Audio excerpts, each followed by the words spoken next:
Okay. All right. What's going on, family? It's your brother Divine Prospect, Kingdom Harbinger Ministries back in the building. This is a special session that we're doing today because typically we go live on Fridays, or we may do a pop-up live stream from here and there. But this is a special edition, and I have a special guest with me. So before we begin with that, I got to do some house cleaning or housekeeping. I say house cleaning, I'm tripping. Housekeeping. And go over a couple of announcements and share a couple of updates with you guys, and then we will get started. Just give me a second. I'm trying to open up.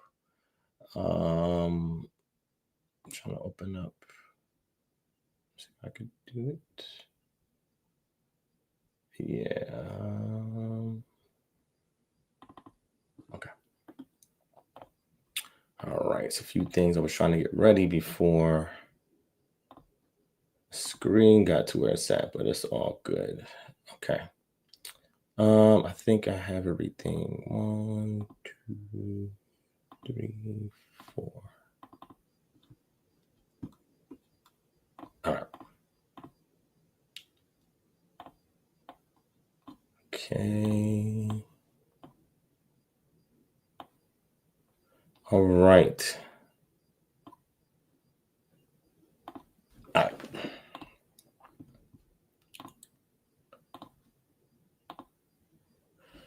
Okay. All right, family. Thank you for joining us. We appreciate it. Oh, see some extra people in the back. So we'll get there in 1 second. All right. So let's go ahead and get started. A couple of shout outs for those who just started joining us. Make sure you guys share the link. Let's get more people in here so we can chat and talk. If we have time, we'll probably open up the panel to anybody else that wants to join and wants to contribute. So let me give a shout out to my brother, Mr. Jeshurun 144. Shalom. Yirmiyah Dawid Ben Yochanan. Shalom. Jasmine, Shalom. Apothecary Custom, Shalom. I am the Yellow Rose, Shalom. Sis, what's going on? User UE4HQ6XY8K, Shalom. DJ Light, Shalom. All right. So I was getting a few more minutes for more and more of you to join. Hit 1 if you can hear me clearly. Hit 2 if you can't. 1 if you can hear me and see me. 2 if you can't. All right, just kind of see how things are going. Shout out to my beautiful queen who just joined in the building. Naptoro beginning. Shalom. All right, so we're gonna get started in a few. Give a couple more people to join in. Let me know. 19 Mac. Shalom. Saying 1-1. Okay, so we looking good. We sounding good. Okay. All right. So today I'm gonna give you a preface behind what's going on today. A couple of other items. Yes, I told you, DJ Light. Told you, but I digress. We're going to get into that. I've done several videos on that, right? But we're going to get to that. Shout out to YTD Boy in the building. Shalom, the anonymous Hebrew. Shalom. All right, so today's context, right? And then I'm going to get into a couple of updates and we're going to get started. So today I'm having a amicable formal discussion or informal discussion, not formal discussion on Yom Kippur. So you guys know that I did a live stream on this a couple weeks ago. I've done another live stream on this back in 2023, another one in 2021. And I taught on this subject matter as well previously in the past. I had also made a post on Facebook, and that's how I bumped into Dr. Michael Lynch. And he saw the video, was like, not impressed. He's like, so, and I asked him, so what you mean? What are you talking about? You know what I'm saying? He's like, yeah, I saw it, I respect your work, but I just have to disagree. And I said, okay, would you be willing to have a discussion on this?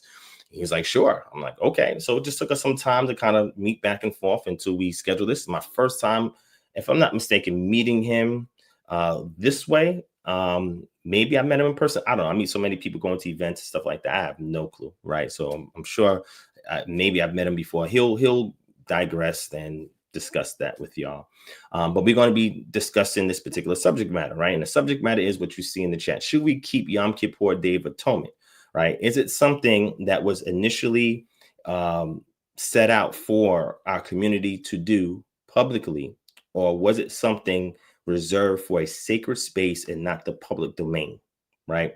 And we're going to take a look at the origins in this. Over here, we teach ancient pre-Israelite culture, right? So if we can showcase this is something that's post-exilic, then we can showcase that it is not authoritative and it wasn't the original intent for this set apart day. So we're going to go into a couple of details in regards to that.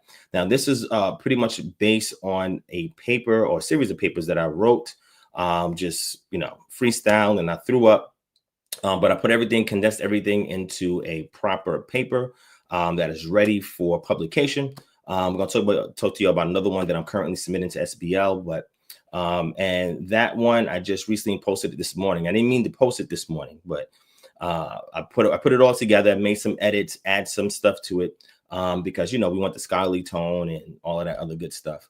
But it's user accessible, right, to a general audience as well, right? And I kept it short and kept it to major points so people can read it and they can understand it and they can grasp it. But then I always have a submission version. So that submission version is for like SBL, ASR, ARCE, BAS, all those other publications that I'm part of society-wise, and I've submitted stuff to previously. So there is a official version, right? But the ones that y'all has probably seen, and I'm gonna share this screen real quick so you can see it. And then we're gonna get into this. All right, so this is the one that you're probably familiar with. You're seeing this cover. I edited, obviously, for the full section. It's from priestly crisis to public domain rights, the evolution of Yom Kippurim. That's the key thing. From sanctum purification to communal fast, okay? And in here, we have it set up, professionally, title, subtitle, author, publication-wise, all the publication information there, dedication, acknowledgements, table of contents. So we have everything in there that needs to be in there in regards for a formal paper upon submitting it to one of the societies that I mentioned. We have the preface in it, the introduction in it. So this is really the expanded version.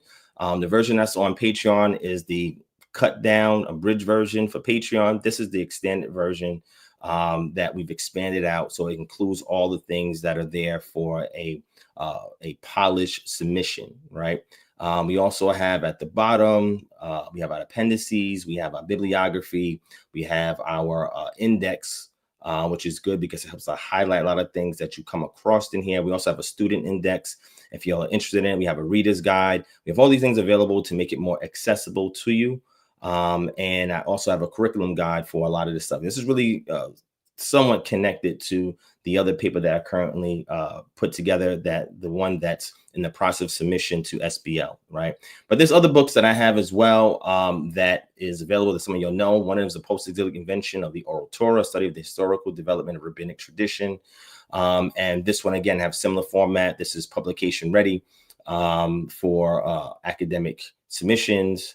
And this one, again, is for anybody who makes the claim that the oral tradition that exists today in Judaism actually is tied back to Sinai. And I say, no, it's not. And that good brother Zion Lex came on the show last week and said, Divine, we got to have a conversation. We got to deal with the oral law and we got to explain why it's authoritative. Then we got to deal with the Kabbalah. I'm like, okay, brother, let's do one thing at a time. No problem. Good brother. I'm willing to have a discussion. We're going to have a preliminary discussion and then possibly debate depending on how things pan out, right?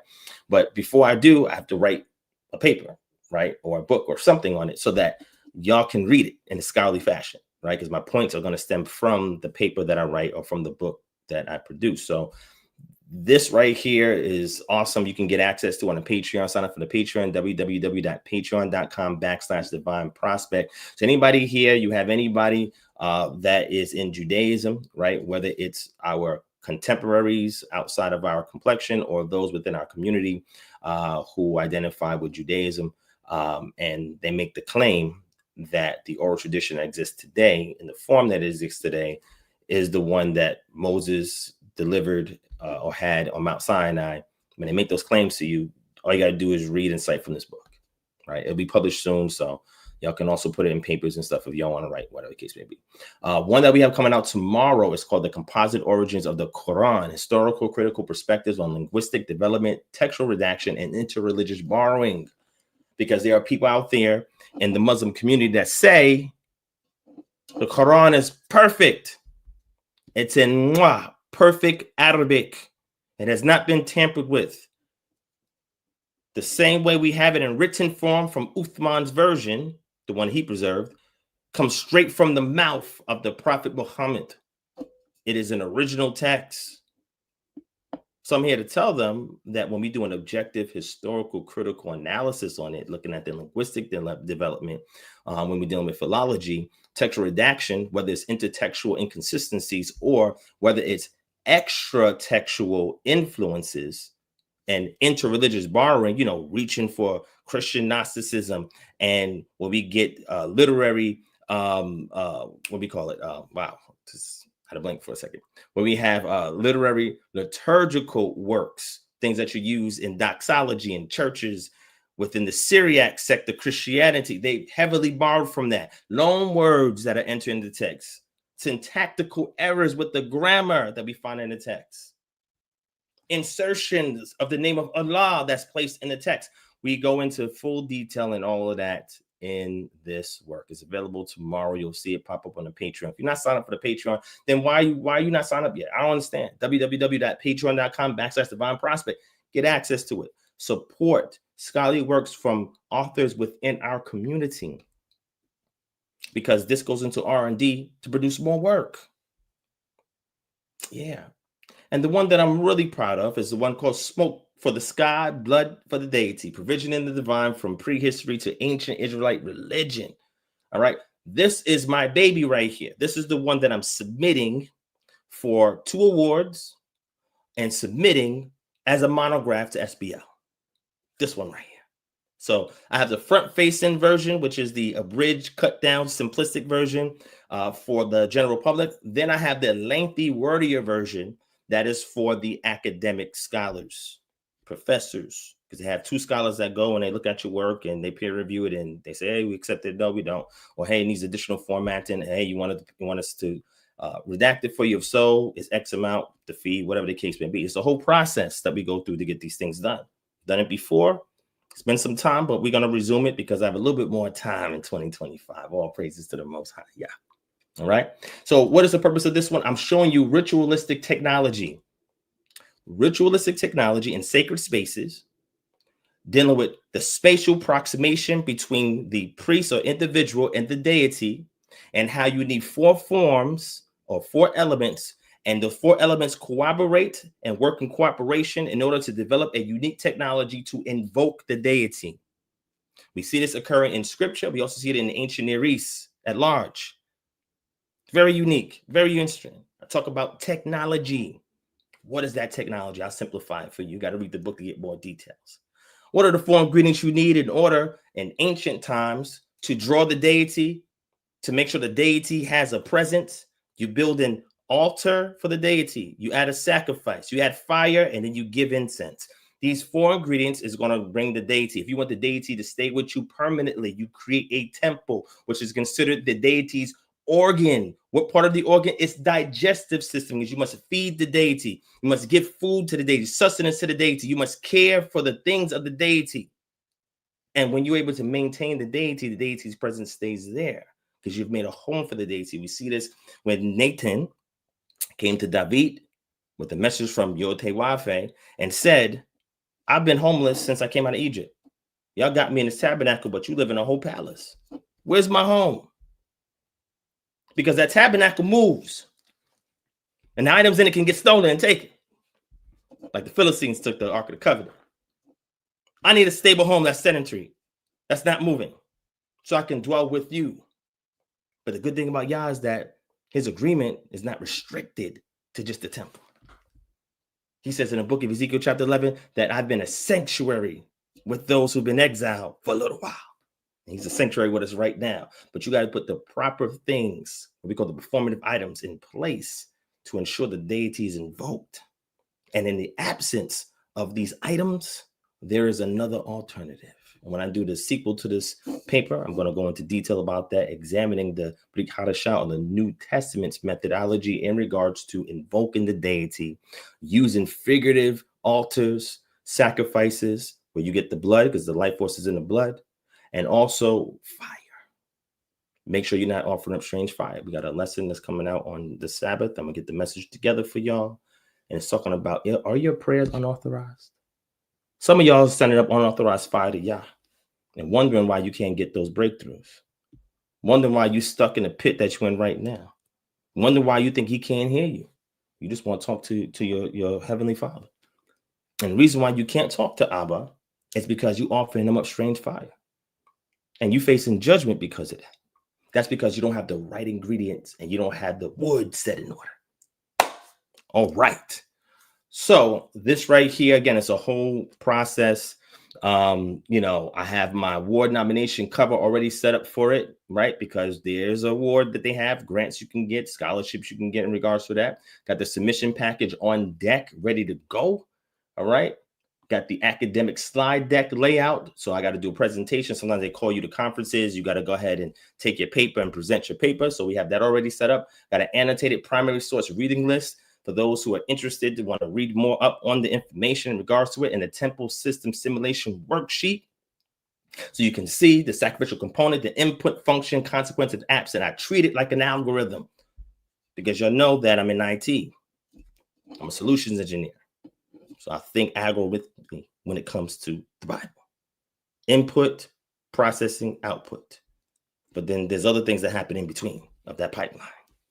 So I set it up in a form like that. And this is also for teaching. So if I get requested to teach on this at a university, a college, or whatever the case may be, we have all the materials ready to go. All right. So I have 2 more books that I'm working on. And that will be, let me just keep this one up real quick. This one right. I have 2 more books I'm working on. Papers I'm working on that I'm eventually turning into a book when I get the paper out first, published, etc. But the first paper I'm working on, the next paper I'm working on is going to be with the ancient pre-Israelite calendar that we share all the time here, and the 3 celestial signs, 3 terrestrial signs that we have to converge in order to know when it's time for Yah's feast days to begin, when Yah's calendar begins. So that's the next paper I'm writing on that. Then after that, we're going to do the one on Black Jews in Africa and looking at their migration routes, their oral traditions, their customs, what we call the Minchayim, etc. We're going to examine all these things because we got to see if there's truth in regards to actual data. We're authenticating the primary sources that exist in regards to Black Jews in Africa. Okay. And then by sequel to that is the evidence from them traveling from the west coast of Africa and how they make it into the Americas today. You don't need Deuteronomy 28 for this. There's a different ball game than what we're working with. All right. Let me give a couple more shout outs as we progress. We're almost to our discussion. Shout out to this is the elder in the building, Professor Kelly Richardson. Peace and blessings. I pray all is well. Token of support. Thank you so much. This is one of the respected mores and elders in the community that I highly respect. Never had a bad interaction, a bad word with this brother. I appreciate him and I honor his work. We woke now. If you're not subscribed, go subscribe to We Woke Now because we all woke now. Come on, man. Y'all know this. Shout out to my brother Get Wise and building Shalom Shakar, the young lion. Shalom. Ben Hamikra. Shalom. Achi Kohani. Shalom. Aishu Ko. Shalom. Goldie. Zahava. Shalom. Let's see who else is there. I said DJ Light's there already. All right. Oh man, Minority Part 2. Man, y'all want me to really work, man. I'm already working. You know how long it took me to put all this stuff together? You know what I'm saying? Within the past month to finalize it for submissions and all of that. Now y'all want me to do Minority Part 2. Fine, I'll do it. If you don't know what he's talking about, just type in Divine Prospect Minority Report on Sonata TV. That was a de facto. When I did that lecture, praise Yah, because I didn't even know what I wanted to put together for that particular platform. Yah gave me the guidance, and I said, okay. And I put something together with the objective to authenticate the existence of these Semites who we're calling history, who we call from the literature, Ivri, the Hebrew. They're identified in history, but we got to look at it from P-history period, from the Fayum Basin all the way until we get to the Amarna tablets period with the Abiru that we find in Palestine, Israel, Canaan, or Kanu at the time. And then from there all the way into the late Bronze Age to the Iron Age 1, Iron Age 2, Iron Age 2A, Iron Age 2B, Iron Age 2C. And from there into 586 captivity, with the southern tribes going into Babylonian captivity. Northern tribes going in about 721 BCE. 701 CE, Lachish was sieged. And then the Assyrians tried to push to Jerusalem, and we fought back. But we couldn't overcome them, so they made us into vassals. So this is the type of stuff that's very important for us to understand. I embedded all of this, well, didn't get all the way up to that point, but I got enough into the prehistory, all the way into recorded history, up until we get to the Asiatic presence and what we call North Egypt, technically, North Egypt, South Egypt, Tom married the two lands. We call Misraim, which is a dual plural because of Ptah. And then we had the Yod and we had the Final Mem that indicates a dual plural, indicating the two lands. Some people say dual distresses. It all depends on how you look at it based on the context, etc. All right. Oh, praise to the Most High. All right. Also, next Tuesday, we are resuming our KHM Holistic Research Paradigm for Bible Study classes. So make sure you are signed up for class. How do you sign up? Simple. Go to www.patreon.com/Divine Prospect. Make sure you subscribe to the $50 tier. You get access to almost every item that we have on the Patreon, which is over 1,230 items that we have on there, posts that we have on there, products that we have on there, services that we have on there. Get access to language courses in Ugaritic, in Arabic, in Aramaic, in Hebrew, in Koine Greek, etc. Then you also get free paid Bible access to a coordinate and to logos. And then you get even more on top of that. We got the Experience Bible that's on there with all Black actors and actresses that are acting out the Bible. And then we also got academic blogs for me. We got papers for me. Then we got the calendar on there. You can access free. The mixtape we have on there, access free. The music that we recently generated, you have on there for free. There's tons of stuff on there. There's something for everybody on there. So if you sign up for the classes, you also get the other benefits. And when you get into class, you know how we get down. If you want to sample of the class, just go back to this channel and you'll be able to see I posted 3 videos within the past month and a half that's giving insights from the classes. I take an excerpt of the class, 17 minutes here, 20 minutes here, 10 minutes here, and I put them on the channel so you can see the proof in the pudding. All right, there's so much that we unveil and uncover in those, such as bara, looking at what create means, going from the Western abstract concept to the concrete Hebrew idea of what bara means. Well, we showed you what it means. It means to pair out an item so that you can use it for something, shape out a stick for a bow, same way that you have a seamstress who's cutting and then she's sewing. Like, you need material in order to perform that act. That's why ex nihilo is not something supported by Genesis chapter 1, verse 1. And most modern Christian scholarship has also acquiesced to that point as well. All right. Okay, family. All right. So make sure I covered everything. I think I covered everything. All right. Tomorrow we're doing our Freestyle Friday. It's a Halloween special because you know how we feel about Halloween over here. We bang on Halloween. Also on the Patreon, I will be putting up something you can print out if you want to put it on your door, if you want to deter anybody from coming to your door, knock it on, say trick or treat and all that other funny stuff. That should be up on the Patreon. I have one that I shared last year. I'm going to reshare it this year so you have access to it. And then we're going to bang on Halloween tomorrow. You know how we do.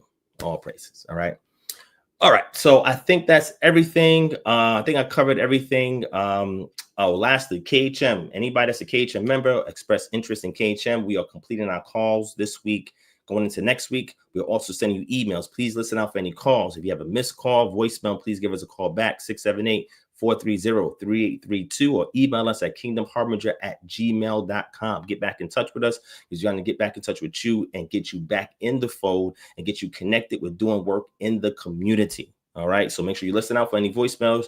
Check your inboxes, right? If you haven't heard from us, you email us or you can call us and let us touch base with you and get you locked in. If you want to sign up for KHM, there's a link in the description below. And on this page, we have a 17-minute video that goes into detail about KHM. Now, that video is streamlined from the orientation video, which is the hour and 17 minutes. That's also on this channel, but that one will give you pretty much sum up for you who we are, how to get signed up, what are the benefits, what are the expectations, the KHM app, and everything else like that.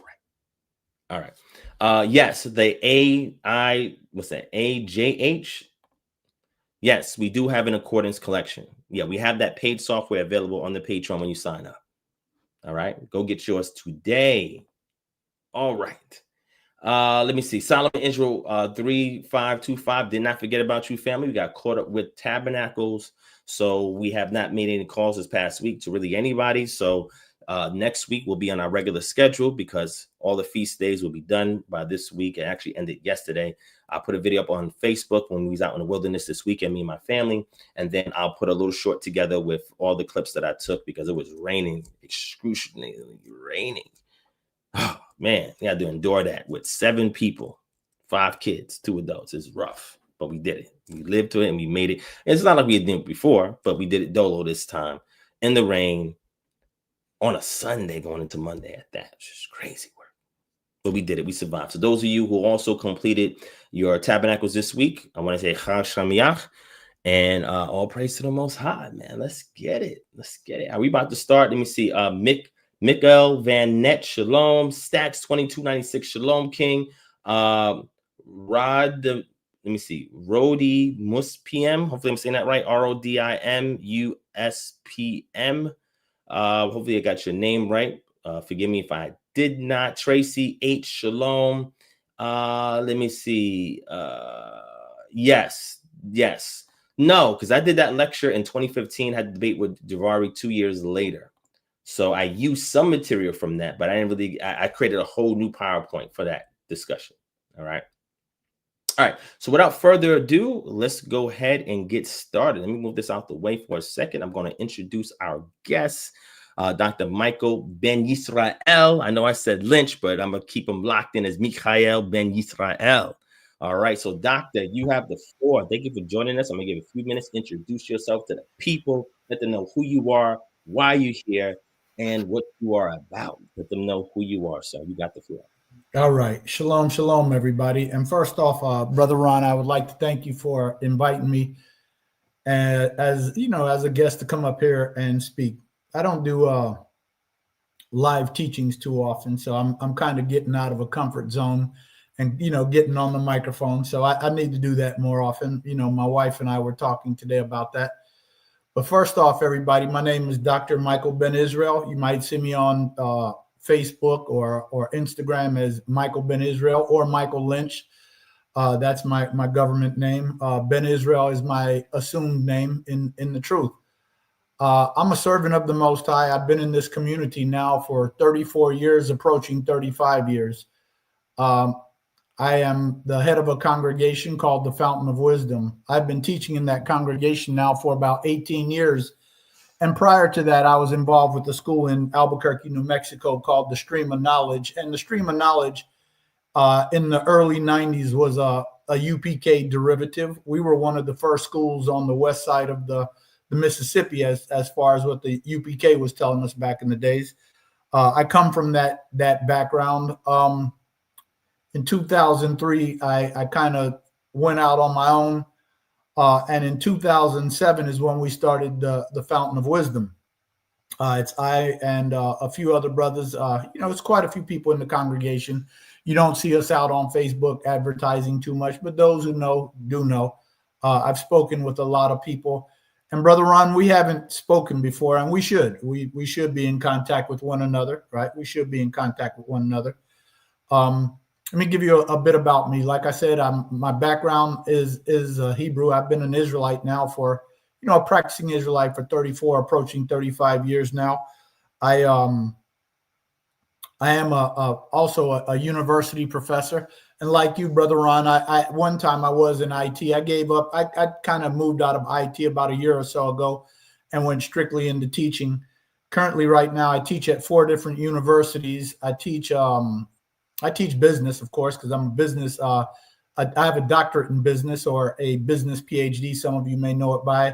I have a master's degree in data analytics, and I have a bachelor degree in information technology management. So I come from a very similar background as you do, Brother Ron.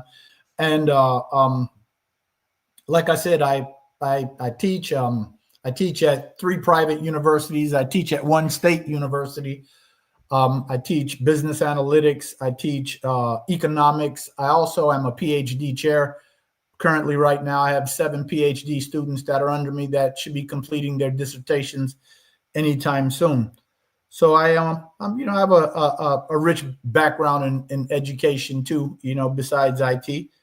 But the reason why I'm here, everybody, is Dr. Ron had put out a post the other day that I slightly disagreed with, and I am mature enough to disagree with brothers without, letting it get contentious. I'm okay with brothers having different beliefs, if you will.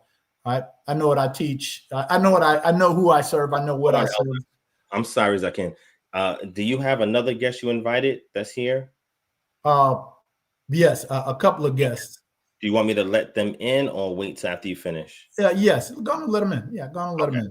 I sent people the StreamYard. Oh, okay. Yeah. No. You don't have to invite him in as a speaker. Okay, there you go. Yeah, there you go.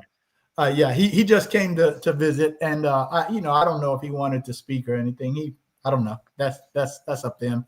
But anyway, as I was saying, I slightly disagreed with your principle of disregarding the Day of Atonement. I do believe it's scriptural. I do believe that it's something that we should do as a community. And and I'm glad you gave me the opportunity to talk about it. So we can have a discussion. And again, like I said, I'm mature enough to have differences of opinions with brothers and still roll very tight. One of the brothers that I teach with, I've known him since 1979. We grew up together. We came into the truth together. We don't 100% agree on everything, but that's my bro. You know what I mean? So it's okay to have differences of opinions. I judge a man by his character, not a man, not by his beliefs. So, but that's it. Shalom, everybody. Right. All right. Thank you so much, Elder. Mm-hmm. See, y'all, I always try to thin the herd and make sure we get quality people up in here because we've had some trolls and some really, really bugged out people in here. So when you made that comment, before I even asked you, hey, you want to have a conversation, I went back and I looked you up. I said, all right, let me see if there's anything crazy or anything. I couldn't find anything crazy. You got a very interesting sense of humor. I'll say that. But other than that, I was like, okay, he seems to be tenured. There seems to be an elder that's been in this walk for some time. I'm like, that's who we need to glean from, right? That's who those of us who are much younger need to soak in from, right? So whatever the elder says, whether we agree or disagree, this is not, as y'all know how we do on here, this is not yelling, arguing, cursing. We don't do any of that here. We respect each other. If somebody feels disrespected, the person who committed the offense, the scripture says to go to your brother with the ought. So these are certain things that we practice, what Torah says and what the Messiah shared. All right. So I want to start off with just asking you, Elder. We'll call you Professor. I don't know if you prefer that, but I'll call you Zakin. You're my elder, right? So yes, however you do it. Yeah, it's all good. So Elder, so if you would, and I think we talked about this really briefly via instant messaging, but when you reviewed my paper, right, because you obviously do this professionally as well, right? When you reviewed my paper, what portion of it stood out that you starkly and contrastly disagree with? The premise itself, and the premise is that we shouldn't do the Day of Atonement. First off, everybody, let me say that I'm really impressed by your writing. I'm not even gonna lie. Even though I disagreed with the premise, I'm impressed with your writing. Not too many people can write on the level that you write.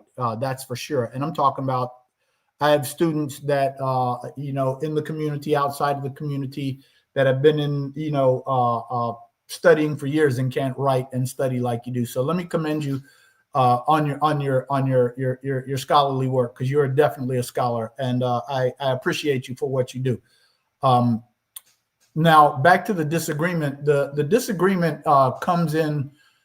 First, it comes in. It's interesting that you said that the Day of Atonement was basically, we have it now because of redaction, because of the holiness school, that it was a holiness school, interpolation, right? So that is the premise that I disagree with right there. If I if we speak about it, I'll go, more in depth, as particular, why I disagree with that. But that's interesting. The sister says two people I highly respect, or the brother. Respect you too, brother or sister. I don't know who you are personally, but yeah, respect you too. All right. But anyway, like I was saying, it's because of the holiness school interpolation statement. You start from there and you kind of build out and you make a series of statements / claims that, in my opinion, are unsubstantiated. One thing as a data analyst, because I am a data analyst, I deal with substantiated information, solely substantiated. It's okay to have opinions, but I think that you went a little strong on your statement saying that we should get rid of that we should not, or why are we doing it? I think that's a big statement. I think it's okay because you did add in something very important, which I thought was the Azazel statement, right? And I do have some. I think that's the in my opinion that sticks out the most, right? About the Azazel statement, because it is unfamiliar. We don't have anything that represents anything close like it in any of Scripture or any other, let's just say, Near Eastern culture. Let's just put it that way. So I thought that was a very good, something to look at. But again, I don't believe that you fully substantiated your claim that we should not do Yom Kippur, the Day of Atonement. So that's why I spoke up.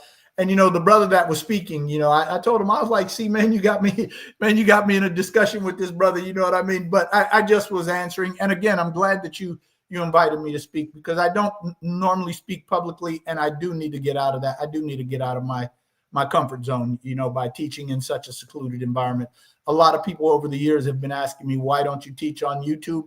I've just gotten comfortable teaching in a secluded environment, and I've just been doing that for years. But it is time to come on out and start teaching on YouTube. So again, thank you for this opportunity. Oh yeah, anytime, Elder. And it doesn't even have to be about this subject matter. Like you are an expert in the field of business, right? So you can actually put material out there to help our community, right? So I have quite a bit of material that I'm preparing to teach the community, because I see that our people need entrepreneurial experience. You don't need to go to business school. Come see me. I'll save you $100,000, $200,000. I'll take you all the way from somebody who could barely add to a business expert if you're willing to put in the time and opportunity. I'll teach you how to write. Not that you can't write, but I'll teach you how to write on a scholarly level, all that stuff, whatever. But yes, that is something that I would like to, if you have any space for that, I'd like to discuss that with you. Yeah. And I'd like to discuss that with any other Israelite who wants to understand business. I can definitely share business. Business is my second. Although I'm, like I said, I'm a doctor of business administration. It's my second job. My first job is as a servant of the Most High, because prior to getting an education, I was already serving the Most High. So I'm a servant of the Most High first. Knowledge him in all your ways, and he would direct your paths. Yes, for sure. So I didn't even graduate high school, bro. And the Most High, I didn't even graduate high school. I got a GED when I was 34, and I graduated as a business professor at the age of 50. So look at that. It's never too late, y'all. Especially those of y'all who are thinking that all hope is lost. We have living testimonies in our community that are epistles that Yah has written on to show us that you can do it if you acknowledge him in all your ways. He can direct your path, or he may direct you to somebody that'll get you back on the right course. All praise to the Most High. Definitely. All right. So thank you so much for that. Doctor, what I'll do is I'll reach out to you for that separate segment. If you have anything that you can share, maybe within 30 minutes or so, the kind of interest or pique the interest of those to go into the realm of business, then let me know and I'll feature you on the show. I won't have to say nothing. I will let you speak for those 30 plus minutes, and you can definitely give a very quick crash course to kind of show our community where to begin and how to start and why this is necessary, especially in our community, right? Okay. All right, cool. Thank you for the invitation. Yeah. Oh, yeah, definitely. All right, so let's get to the subject matter. So my position, and I'll lay it out right now. I know you read the paper. I know you saw the video, so you kind of understand most of it, right? And you can look at it also from a collegiate level as well. Yes. So my position is Yom Kippur, the actual phrase. I mentioned that too. So remember when I mentioned the phrase Yom Kippur, and I said it's not found anywhere in the Tanakh or Old Testament. Have you been able to find that phrasing particular anywhere else in the Old Testament? Outside of Leviticus, no. Outside of Leviticus, and again it's in Numbers chapter 29, but it's in Leviticus 16:23 and Numbers chapter 29. That's the primary sources where you find it. Yes. Okay, so now I'm saying the phrase, so that's a singular. Yom Kippur.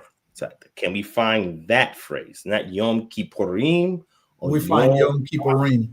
Yes. Exactly. So Yom Kippur is not there, correct?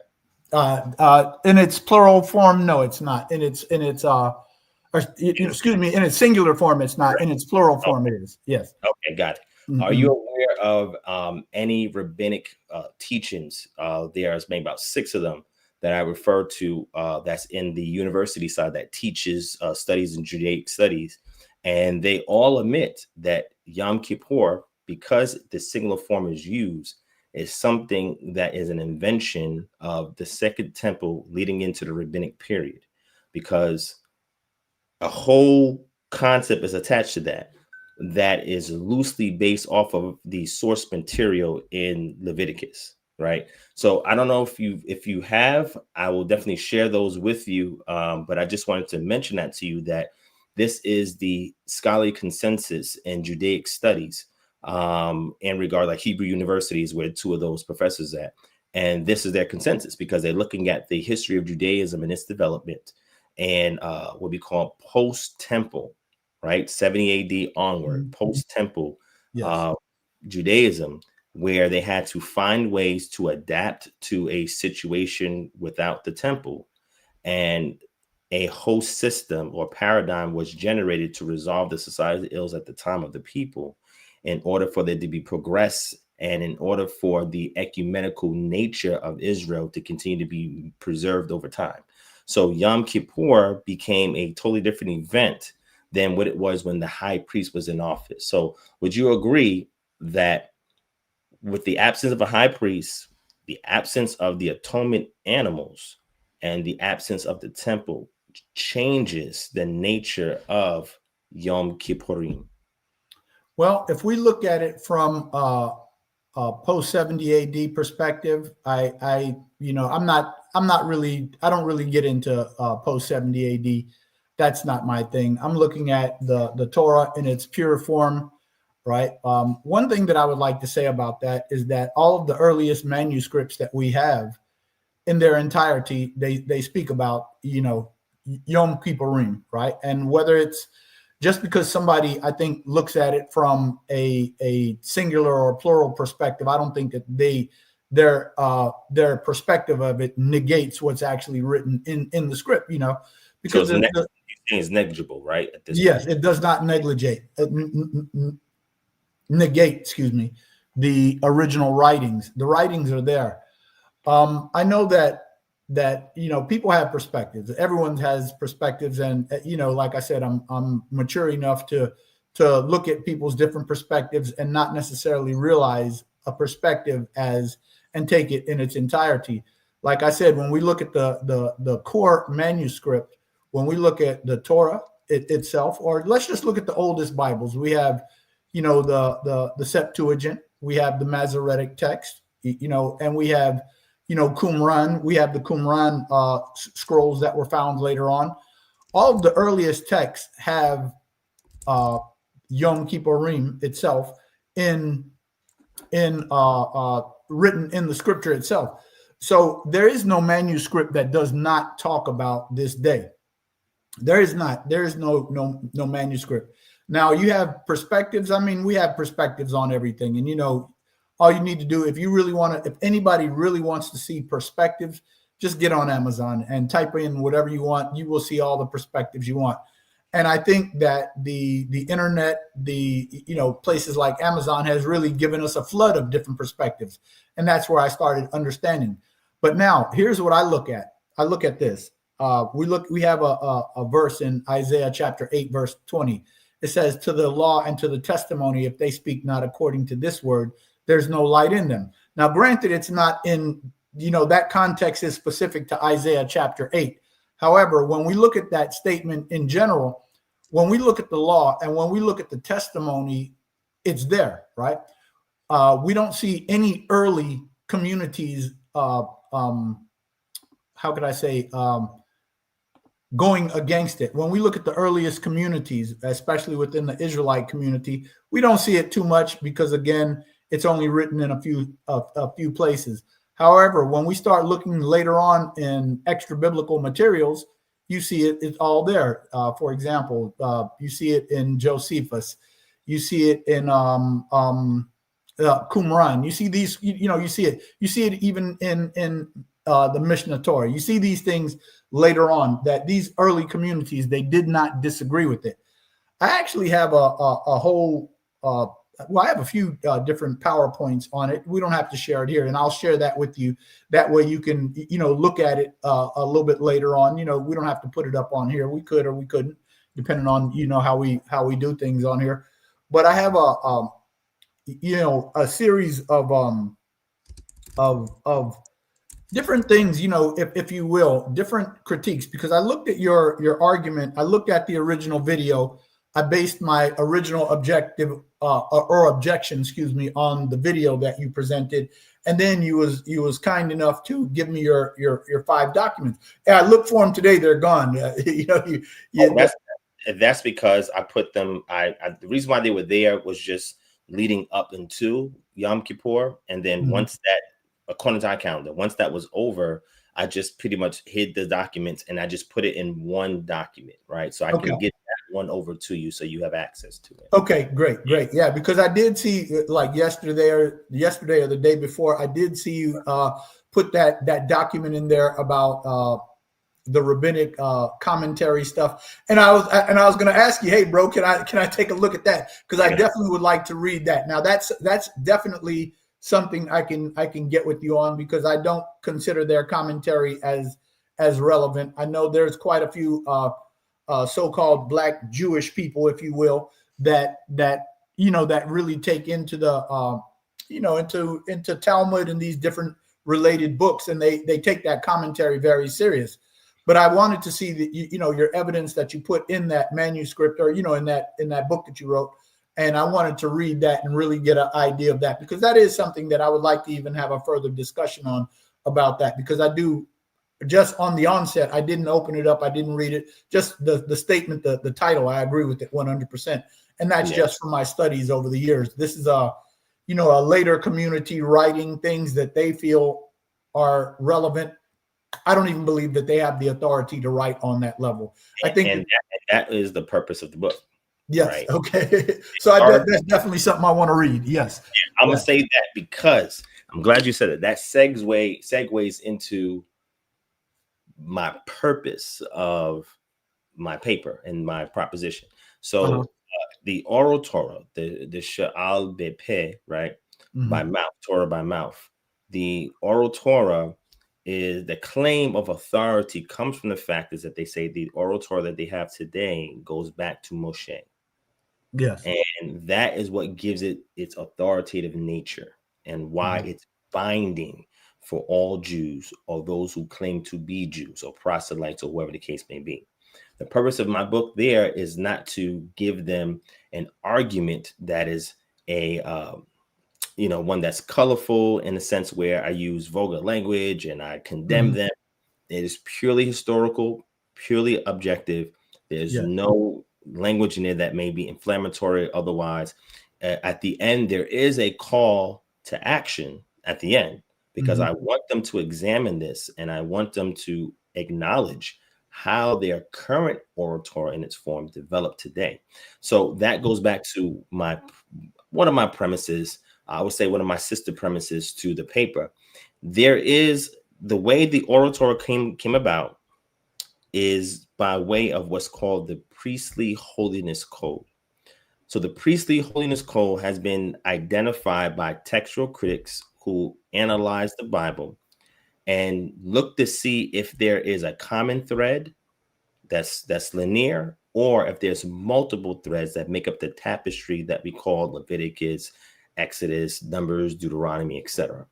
Mm-hmm. This is the area that I've also taken classes on, and I also perform textual criticism on the text to authenticate whether or not the consensus is right or the consensus is maybe still in development, and derive my position based on the opposite perspective, right? People who speak on the diametrically opposed side, and then those who do hold to the minority view that I may hold to, right? And I have to create a paper where I acknowledge the consensus, the reasons why I disagree with it, and what my counter arguments are. So that way it's more than just an assertion that I'm making, but actually something that is a valid claim, right?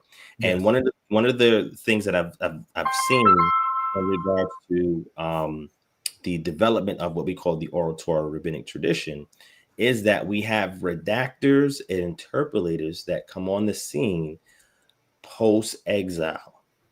And the language that they use, the phrasing that they use, the syntax that they use, the affirmative statements that we say as imperatives in the language that they use, is a breakaway from another cluster of texts that do not use that type of imperative language, right? They just lay out legal code, very similar to what we see in other legal treatises in the ancient Near East.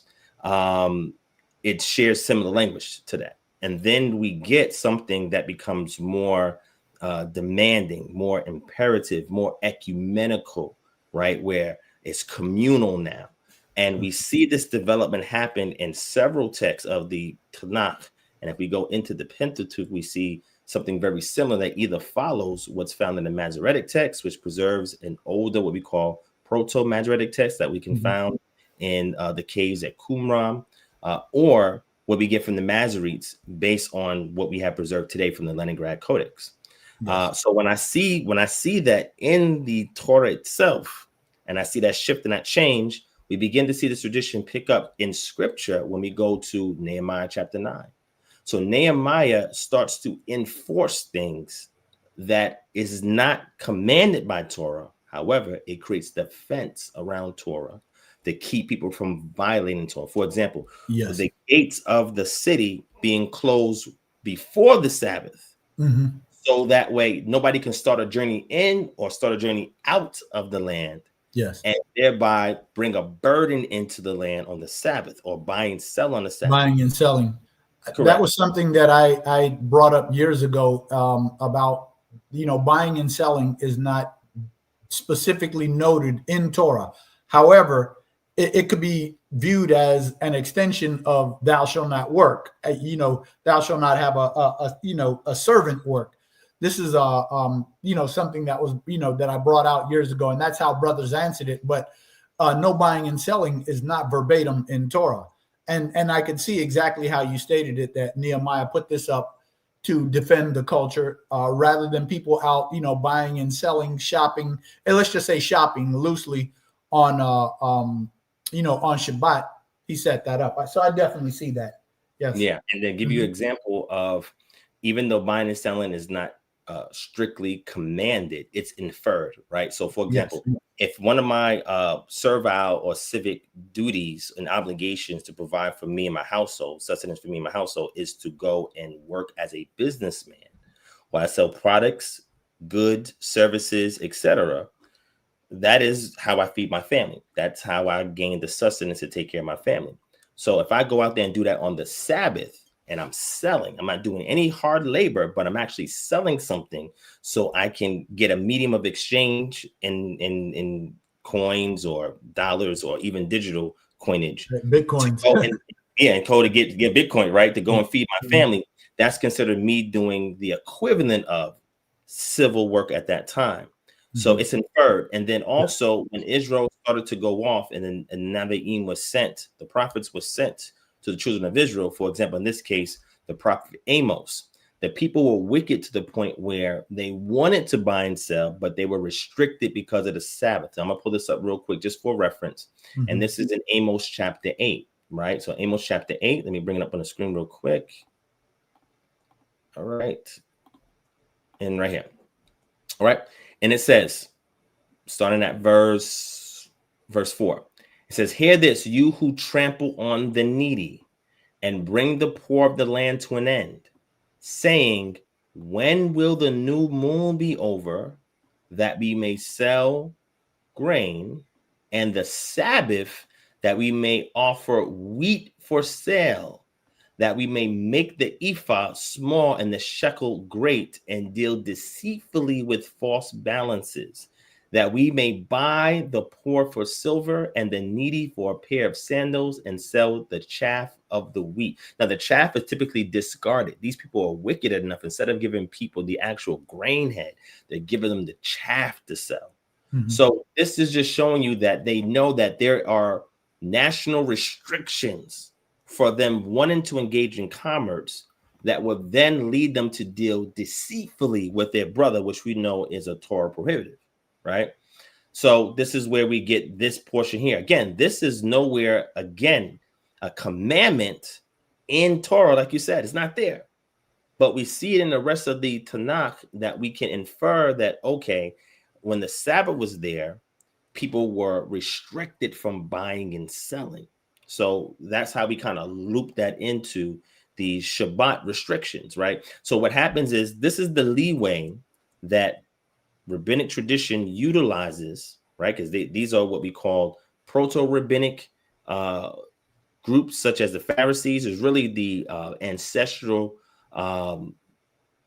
teachers, predecessors to rabbinic Judaism today and the sages today, where they start to use texts like this. And when they have their Grand Sanhedrin Council and they decide on matters, which is one of the ways in which oral Torah exists in the form it does today, they look at this and they judge based on the Sabbath references in the Tanakh. So when it comes to the situation with the Day of Atonement or Yom Kippurim, we see a very interesting situation. And this is why I would like to walk with you real quick, Elder, and, stop me whenever you want to and comment, because I want to hear your perspective.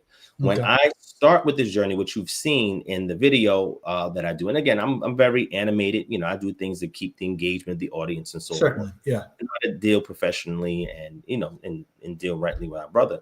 But in there, I was pretty animated because I wanted somebody to have a civil conversation about it. And when I started my journey, it started in Exodus chapter 30. So like I said, stop me at any time. In Exodus chapter 30, the Most High gave Moshe or Moses this commandment for the altar of incense, right? You shall make an altar on which to burn incense. You shall make it of acacia wood or ashia wood. A cubit shall be its length, and a cubit its breadth. Let me just point this out real quick. A lot of people will say, like, oh, this is why we need the oral Torah, because how do you discern what a cubit is? Well, cubit is something that was well known in the ancient Near East.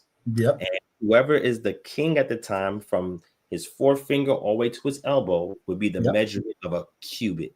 So it all depends on who's ruling and reigning at the time and what's going on at the time. Yeah, it's an adjustable length.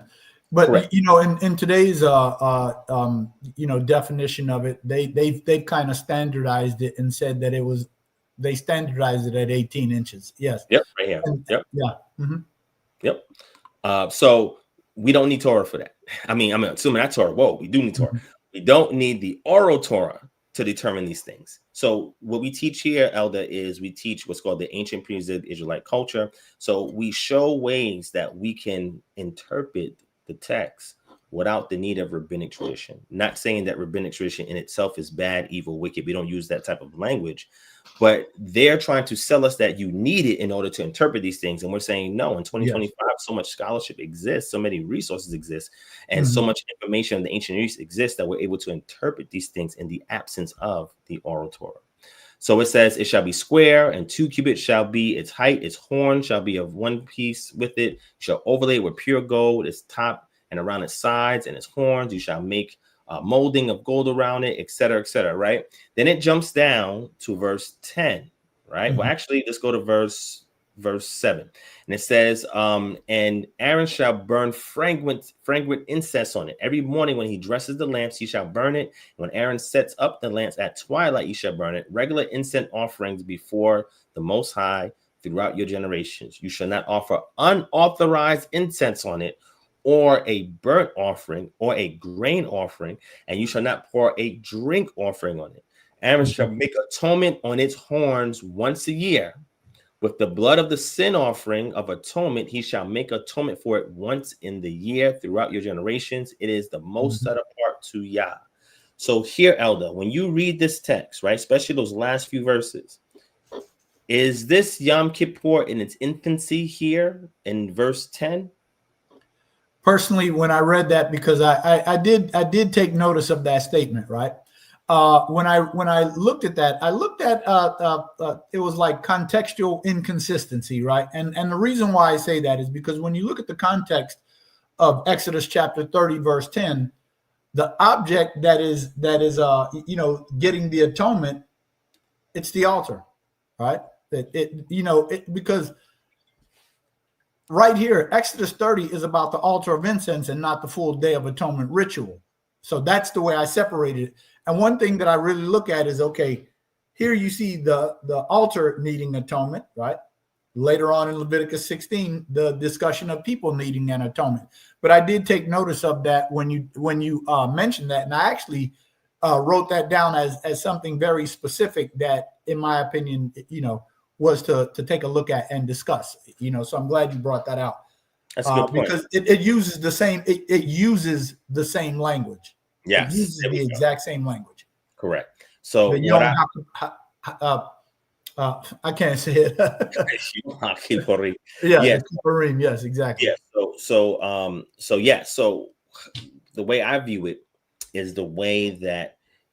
So I have two different lenses, right? I have the lens I look at it naturally based on guidance from the Spirit, and try to utilize that to get some spiritual insight that I may see. Then I have an academic lens where I have to look at the data and the consensus.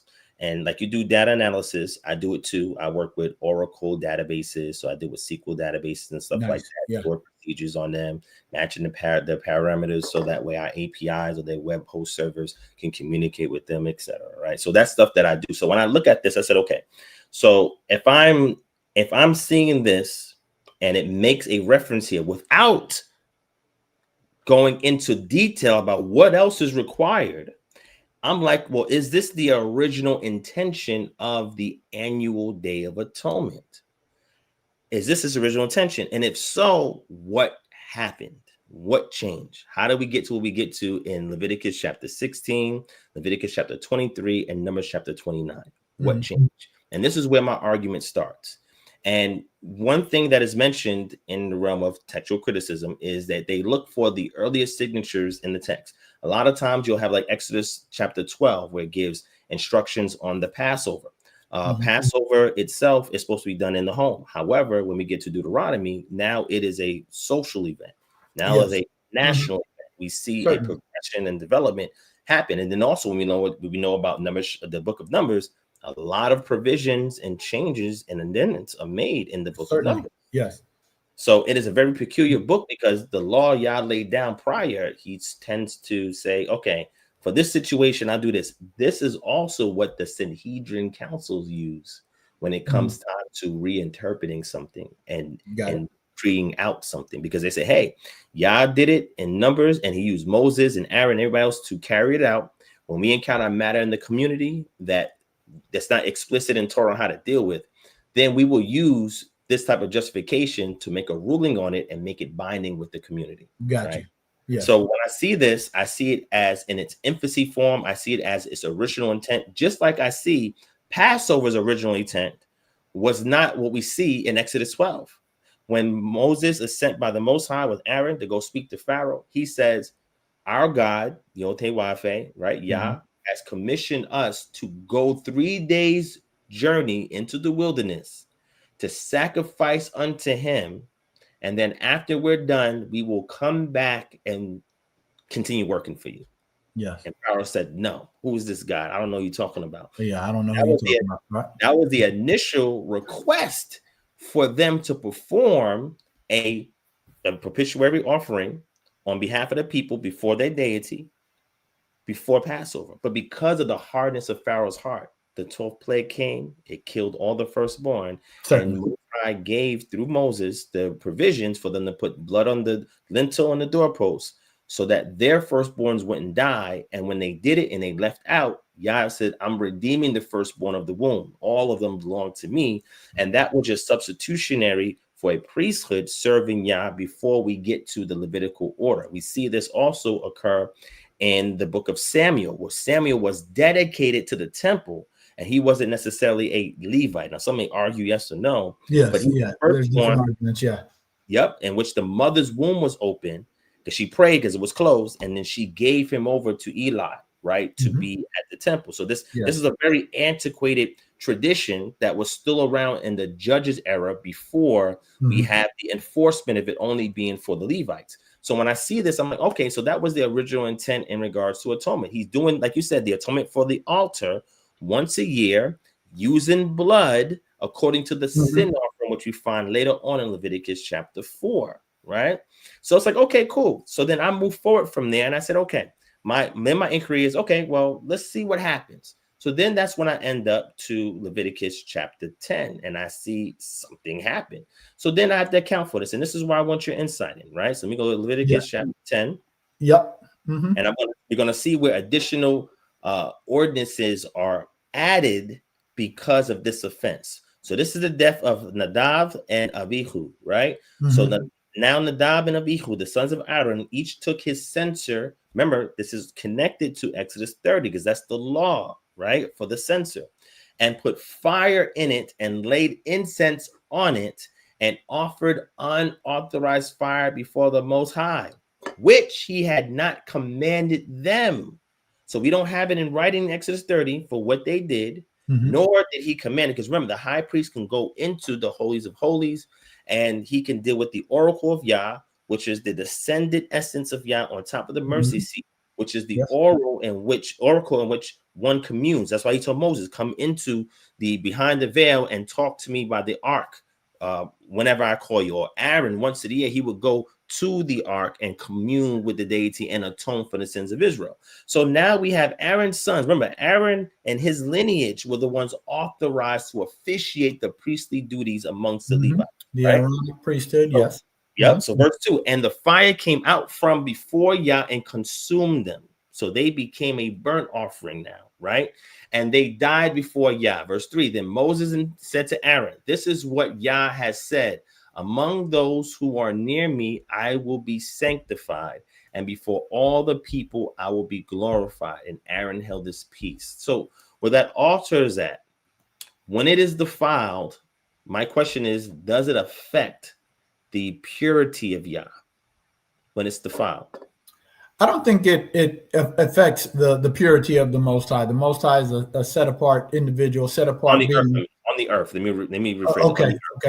Now, does it defile the temple? Yes, because if you look at the end of Leviticus chapter 15, right? Leviticus chapter 15 is primarily about emissions, right? Now, if you look at hold on 1 second, keep that for emissions. Yes. I just want to point this out. This is Jazz, Ramon, and Benny B. friend.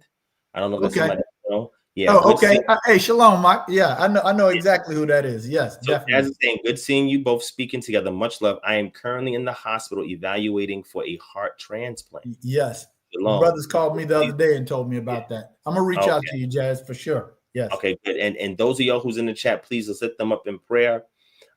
Because this is a serious situation. If you need anything from our ministry, KHM, email us at kingdomharbinger@gmail.com. There's a whole extension and network of other Israelites on this side as well that would love to pray for you, reach out to you, see if you're okay. So if you need anything additional to what the elder is willing to share, we are here as well. All right. Yeah. So I'm sorry to cut your wisdom, elder. I just wanted to point that out because I think that's a serious matter, and it should be noted that somebody is requesting, or not indirectly, letting us know something's wrong, and we as a community have to come together to take care of those matters as leaders, right? All right, I'm sorry. So he's going into the. So anyway, I was discussing at the end of Leviticus chapter 15. Leviticus chapter 15 is, again, it's about we deal with the emissions of a man. We deal with the defilement of a man and a woman laying down together. We deal with a woman on her nidah, on her menstrual cycle, dealing with her flowers. But it also, at the end of Leviticus chapter 15, like I believe it's like 31 and 32, where it speaks about when they defile the temple, right? When they defile the temple.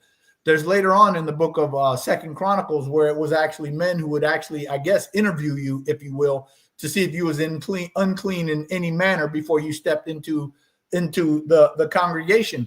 But if you look at the end of Leviticus chapter 15, it talks specifically about the defilement of the temple.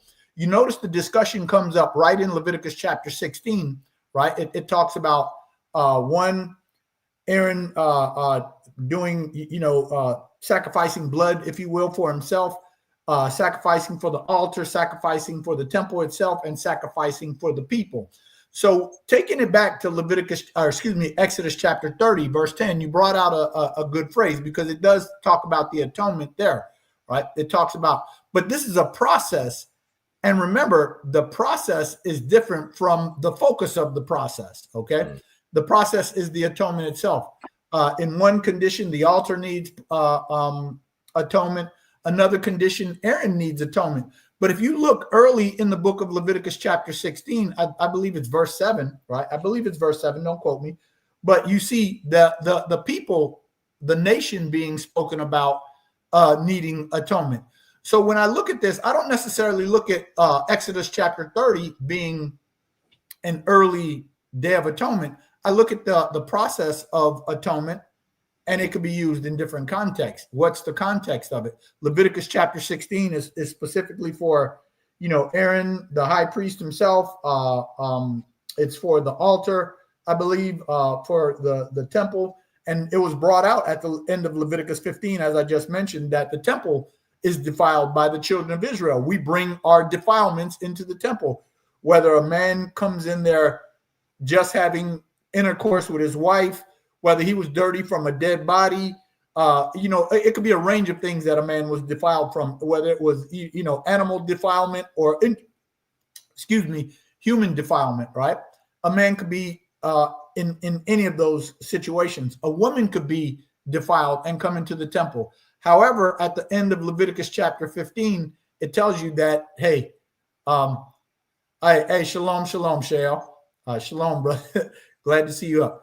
But anyway, it speaks about the need for keeping people away, if you will, while defiled. Again, we have these gatekeepers, or portals actually that were set up, under King David to kind of keep people out of the temple when they were unclean. And the reason why this stuck out to me, when reading it years ago, was because when I first went into the truth, our first established school in 1993, the brothers had a questionnaire. I even heard IUIC does it. I'm not really too familiar with IUIC, but I heard IUIC has a similar process where when you're going in there, they will ask you, do you have an STD? These different things. They're basically checking you out. And one of the elders, like I said, years ago, this was the process. But one of the elders years ago said, basically, hey, this is where we're getting this concept from, this need to keep people out when they're defiled, even though it's in our local sanctuaries, right? It's something that was, in the temple and is brought down to the local level, right? The same concept. Okay, great. Now, again, when we look at Leviticus chapter 16, you see the need for it, some atonement for the high priest, the altar, the people. But to Exodus chapter 30, verse 10 specifically, I don't look at that as a miniature Day of Atonement. I see the atonement process going on there, and looking at it in the Hebrew, you could see the Kippurim, the plural process there, right? And it goes that same plural process, right? These different cleansings, if you will. I see it going on in Leviticus chapter 16. So I look at the process in Exodus chapter 30, but not necessarily atonement for the children of Israel, which Leviticus chapter 16 is about. Gotcha. Okay. So right. I understand what you're saying. So that's why I say Yom Kippurim, right, has to do with the atonements, Day of Atonements, right? Yes. Plural. Because different things are being atoned for, right? Certainly. Now, my issue is not with that at all. I see that as being genuinely original to the text, because Leviticus 16 picks up from Leviticus 10 because of verse 1. where it says, Yah spoke to Moshe after the death of the two sons of Aaron when they drew near before Yah and died. And Yah said to Moses, tell Aaron your brother not to come at any time. So this is a continuation from Leviticus chapter 10, because it picks up the narrative from there. Prior to Leviticus 16, there's no narrative form. It is all legal code, right? Because you mentioned Leviticus 15. It's all legal code. So from 11, 12, 13, 14, there's all straight legal code. And then we get into a narrative beginning, right? A prose beginning here. So this is picking up from Leviticus 10, and now he's given additional ordinances relating back to the incident that happened in Leviticus 10. Now, the reason why I'm saying this is because in Leviticus 10, this had nothing to do with the people. The people were not involved. I believe the atonement for the people has to be made for, I would say, to accommodate what you said. Like some people may sneak in unclean and defile the temple, right? But I also think because it says in Numbers chapter 10 that the priests have to eat certain sacrifices to bear the iniquity of the people. So if the priests are unclean, they cannot bear the iniquity of the people. Let me interject there. Let me interject real quick. Let me say this.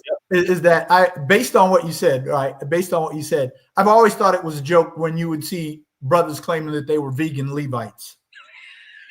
To me, that you don't understand what you're reading. If you claim to be a vegan Levite, you don't understand what you're reading, because the whole sustenance, if you will, of Levi was based on the offerings and the sacrifices, the various offerings and the sacrifices. This is how the men fed themselves, their families, even their daughters. You could read in the scriptures their daughters and their sons that were not directly in the office. Their families were being fed from these offerings. So the concept of a vegan Levite is whatever. Okay. But real quick on Leviticus chapter 16, verse 1. Now, I look at Leviticus chapter 16, verse 1, not necessarily as you termed the phrase as a narrative bridge, right? You did term that as a narrative bridge. Yeah, right. A vegan Levite. Right. But so I look at Leviticus chapter 16, verse 1 as what you call a chronological marker, because if you look at it in the Hebrew, and I'm looking at it just like you are on Bible Hub, you know, in the interlinear aspect, it says, and spoke Yahweh to Moses after the death of two the sons of Aaron when they profaned fire before Yahweh and died. So I look at it like this.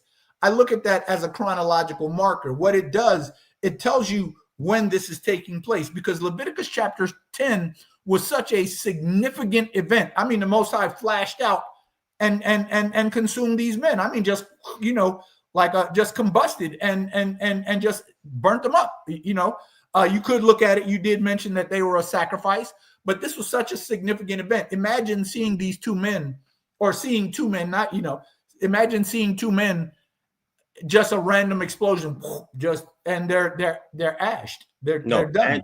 Imagine you're Aaron and seeing your sons. Yes. Up. And seeing your sons. Exactly. Because you remember at the end of Leviticus chapter 10, Aaron you could see him mourning. He couldn't cry because he knew what the situation he was dealing with. He couldn't quite mourn, but you could tell he had PTSD. You know, this is some post-traumatic stress disorder that he's going through, you know, watching his sons get fried, you know, combusted. So when I, you know, bringing it back, Leviticus chapter 16, verse 1, I look at that as a chronological marker. And if you look at the book of Leviticus itself, there's plenty of chronological markers in there. And all throughout scripture, there's chronological markers. It tells you when you're dealing with.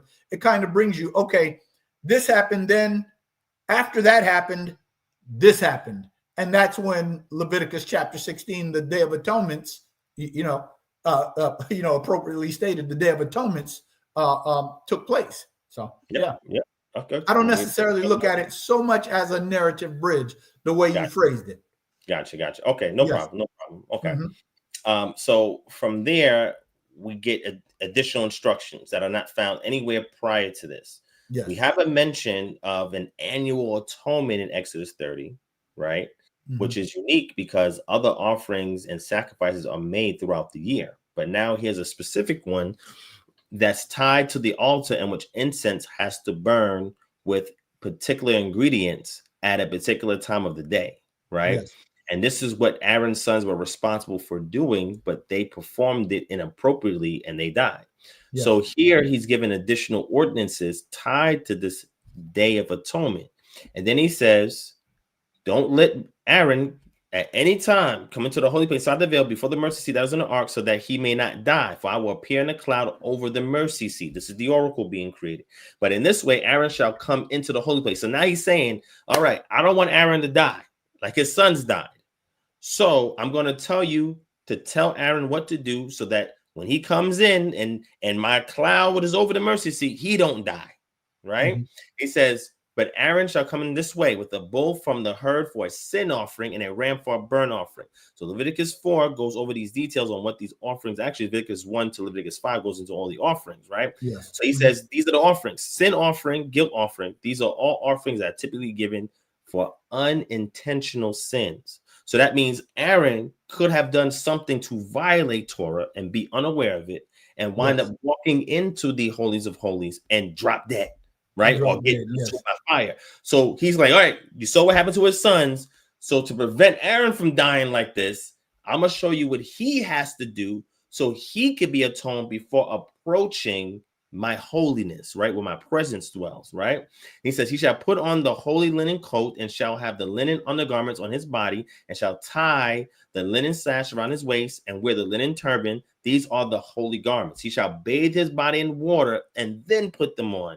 And he shall take from the congregation of the people of Israel 2 male goats for a sin offering. So the 2 male goats are to be for a sin offering and 1 ram for a burnt offering. Now we go back.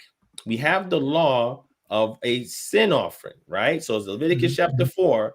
It actually tells you how the sin offering is supposed to be handled. He told them take 2 goats. He said, right? 2 goats for a sin offering.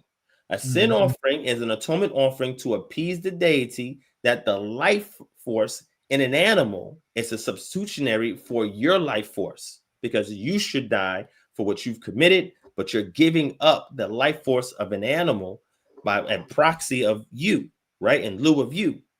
So here it lays out what it is. It says, he shall bring the bull to the entrance of the tent of the meeting before Yah and lay his hand on the head of the bull and kill the bull before the Lord. You see the hand on the head of the bull. We see this happening in Leviticus 16, right? Then he said, the priest shall dip his finger in the blood and sprinkle part of the blood 7 times before the Most High in front of the veil of the sanctuary. And the priest shall put some of the blood on what? The horns of the altar. When blood is placed on the horns of the altar, that's dealing with atonement, right? And then it says, where we at? A fragrant incense. So again, this is going back to Exodus 30. Before Yah that is in the tent of meeting, and all the rest of the blood of the bull he shall pour out at the base of the altar of burnt offering that is at the entrance of the tent of the meeting. And all the fat of the bull of the sin offering he shall remove it, the fat that covers the entrails, and all the fat is on the entrails, and the 2 kidneys with the fat that is on them at the loins, and the long lobe of the liver, and he shall remove with the kidneys, just as these are taken from the ox of the sacrifice of the peace offerings. And the priest shall what? Burn them on the altar. So the fat, he's got to take it out and burn it. Verse 11, but the skin of the bull and its flesh with its head, its legs, its entrails, and its dung, all the rest of the bull he shall carry where? Outside. So nothing, no sacrifice, sin offering leaves the camp alive. Yeah. It's always certain. dead. And it's a sin offering. So this is important, right? Then it says, to the ash heap and shall burn it up on a fire of wood. This is a whole ritual process, a whole rite that's being commanded to do. On the heap of the ash shall it be burned up, because this is dealing with what? If anyone sins unintentionally. If you sin intentionally, that's a totally different situation. But if it's an unintentional sin, that's what happens. So now we know what the law of the sin offering is. Now, when we go back to Leviticus 16, and this is one way on how scholars are able to identify inconsistencies, inquire further, and be able to come with some kind of retort for why they exist, right? So in Leviticus 16, they take 2 male goats for a sin offering and 1 ram for a burnt offering. In verse 6, and Aaron shall offer the bull as a sin offering for himself and shall make atonement for himself and his house. Yes, because you're a priest. Yah does not want you to go beyond that veil and get burnt up like your sons did. So he has to atone before he can enter the holies of holies once a year. Cool. I have no problem with that. That is consistent with the rest of the narrative and the legal code that we find in the book of Vayikra or Leviticus, right? No problem. Verse 7, then he shall take the 2 goats and set them before Yah at the entrance of the tent meeting. Okay, again, this is going according to Leviticus 4, but then it changes course. And Aaron shall cast 2 lots over the 2 goats. Where is lot casting for a sin offering anywhere in the entire Bible? This is strange, but this is not saying because it's strange, it's inauthentic. That's not what I'm saying. I'm just saying that's an anomaly we have to identify to say, whoa, this is inconsistent. This is not the book of Numbers where Yah is making provisions and changes and addendums and all of that. This is Leviticus. Like, wait, where's this coming from? There's no commandment prior to this, but that's fine. Maybe this is a precedent. Okay, I'll rock with it. And Aaron shall cast lots over the 2 goats, 1 lot for Yah and the other lot for, not the scapegoat, for Azazel or Azazel. So now we see Azazel. Now, the difficult thing with seeing this is that Azazel is understood to be some deity or what we call a watcher or a son of God, as mentioned in the book of Enoch, which is an intertestamental work, right? He is mentioned there as an ontological being that is working with 200 or 199 other watchers coming from Mount Hermon and engaging with women and having children who we call the Nephilim or the Nephilim. Can I interject here? I have a question for you. Do you hold the book of Enoch as valid? I don't hold the book of Enoch as valid, and I almost, you know, their usage of the term Azazel or Azazel, depending on your pronunciation, it's almost like I don't trust Enoch, because Enoch is such an interesting book, because you know it's mentioned, you know, Enoch is mentioned a couple of times in scripture. However, I don't view that as trusty scripture. Yeah. And the reason why I look at a way to authenticate the work of Enoch simply because he's mentioned in the Bible. Yes, but right? You know, when we look at Azazel, it's such an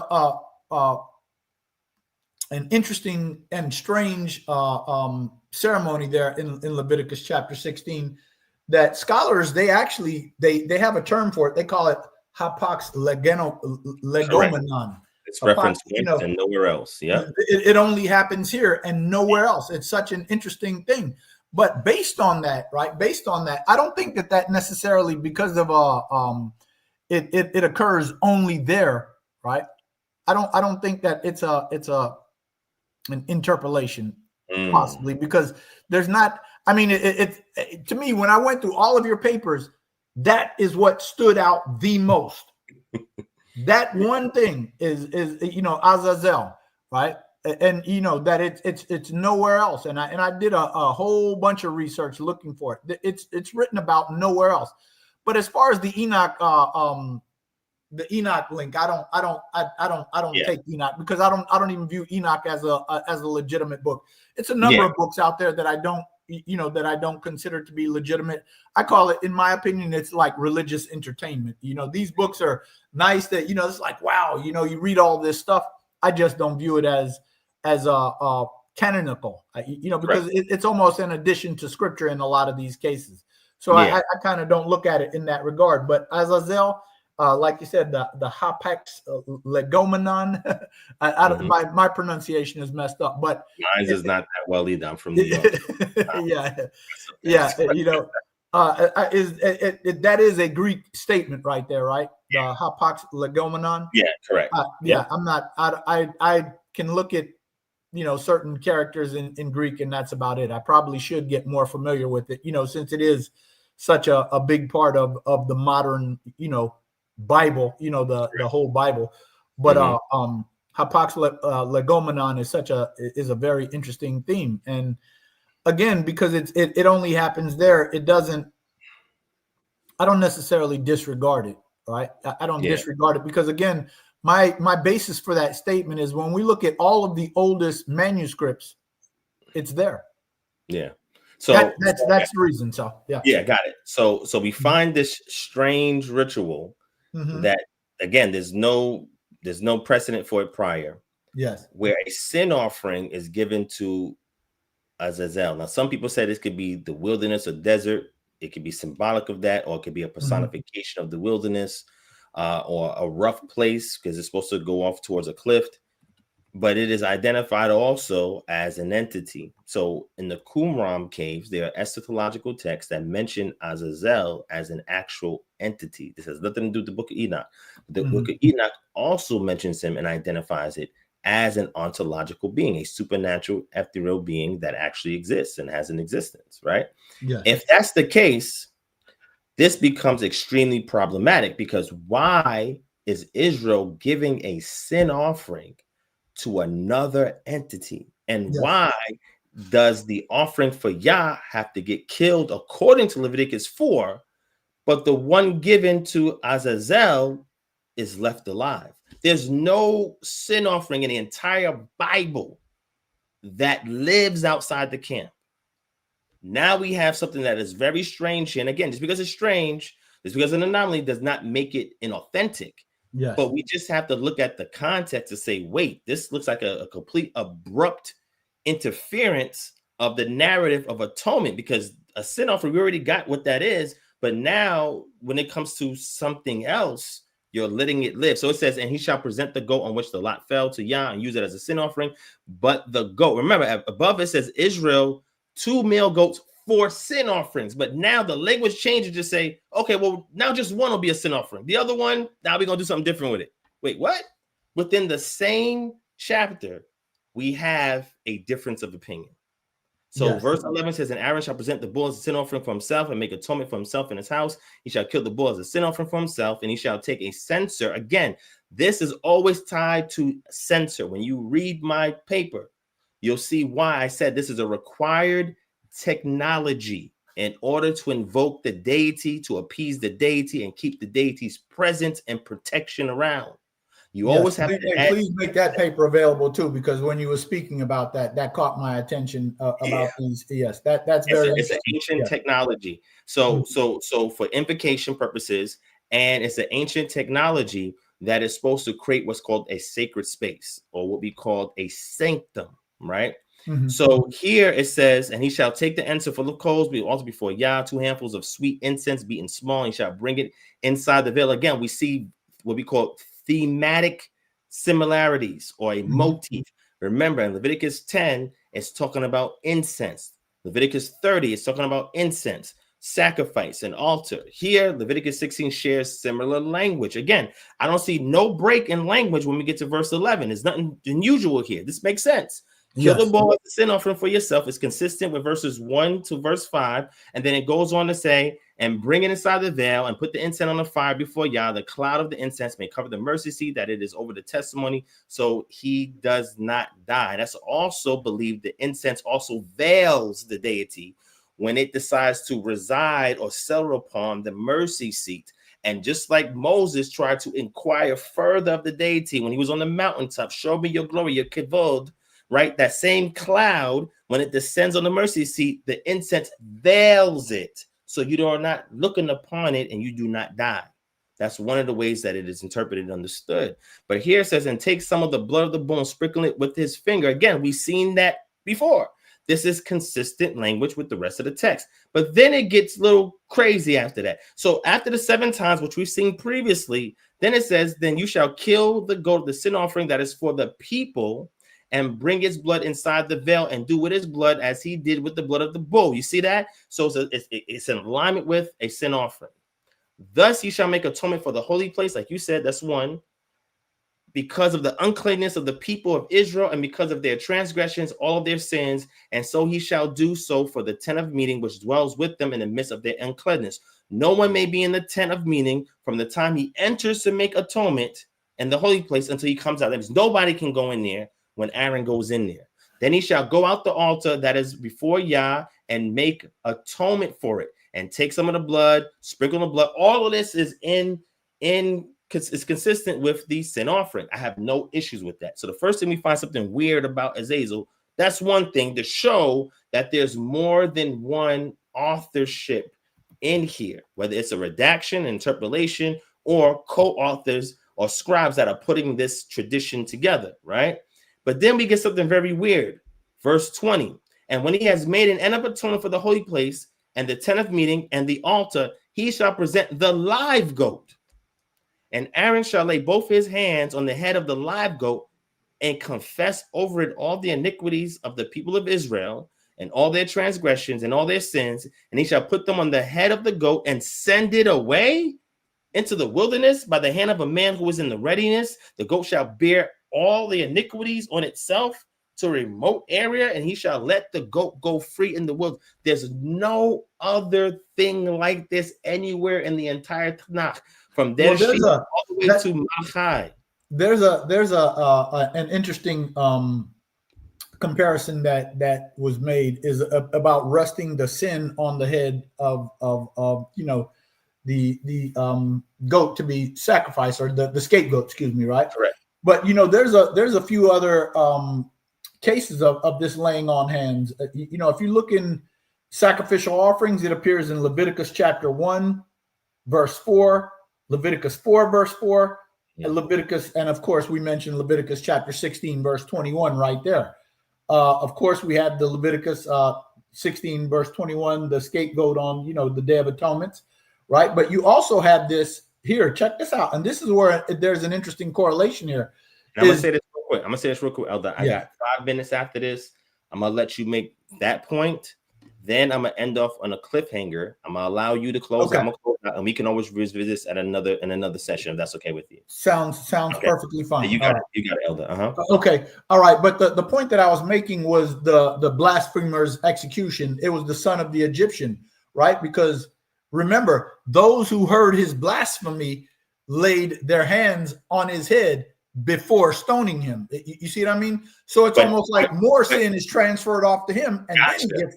But whoever is receiving that, whether it's an animal or person, they have to die, right? They got to die, yeah.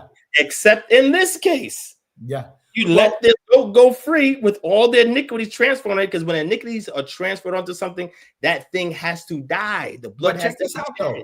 Well, check this out. What do you think happens to a scapegoat out into the wilderness? That goat will be devoured within. This is the way I've come to understand it, okay? I agree. It will be devoured within days, because one, it's not with a flock of other animals, because animals, they survive when they stay in flocks. When one animal departs from the flock, this is when the animal gets attacked. When you let the scapegoat go out, I would say I'd give him on a good Day of Atonement or a good time, I'll give him 3-4 days of being out in the wilderness before being attacked by a beast and devoured. Mm-hmm. So he dies also. It's just a delayed death. I have no issue with that, right? Yes. And I know that that's going to happen, but he's not slaughtered. So he cannot be considered a zavach if he's not killed. Yes, I get what you mean. Yes. So watch this. I'm gonna end off on this point, right? And then I'm gonna let you close. I'm gonna close out, right? Because it's getting real interesting now. Now, when we scroll down, right, this is also going into more information. And he who lets the goat go to Azazel shall wash his clothes and bathe his body in water. Why? Because he touched a goat in which all the iniquities of the people were laid upon. So he also was unclean. So now, this is now extending to the public domain. This is outside of the Levites. This is an individual that's ready to do this ritual in conjunction with the Levites and bring him out of the tent, because the Levites are not to leave outside the camp. They have to stay by the tabernacle. So this is an individual who can go outside. And when he goes outside and leads the goat, because he has handled the goat, he has taken some of those sins. So that he may not die, he has to go through that process, right? And then he has to burn his clothes and bathe in water. Yes. And then he can come into the camp, right? But now the strange thing happens here, and I'm going to end off on here, verse 29, because I failed to see how this is connected to anything else here in Leviticus. And it shall be a statute to you forever. Again, random language that just shows up. Again, everything else that Yah was telling him to do, Moses to do, nowhere does it say this phrase, and it shall be a statute to you forever, until we find it towards the end, that in the 7th month, on the 10th day of the month, you shall afflict yourselves. That's the problem. And shall do no work, either the native or the stranger who sojourns among you. For on this day shall atonement be made for you to cleanse you. You shall be clean before Yah from all of your sins. It is a Sabbath of solemn rest to you, and you shall afflict yourselves. Again, that word there's again. It is a statute forever. Well, what is the statute forever? Afflicting yourself and doing no work becomes the statute forever.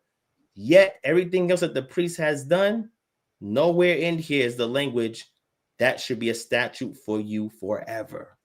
So now I'm gonna end it off here and just ask you this question, just to pose it. We're gonna leave it on a cliffhanger. Yes.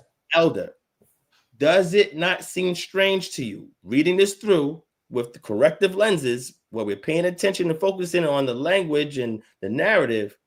Where is this coming from? Why is this being extended to the people when the entire thing is a priestly purification ritual?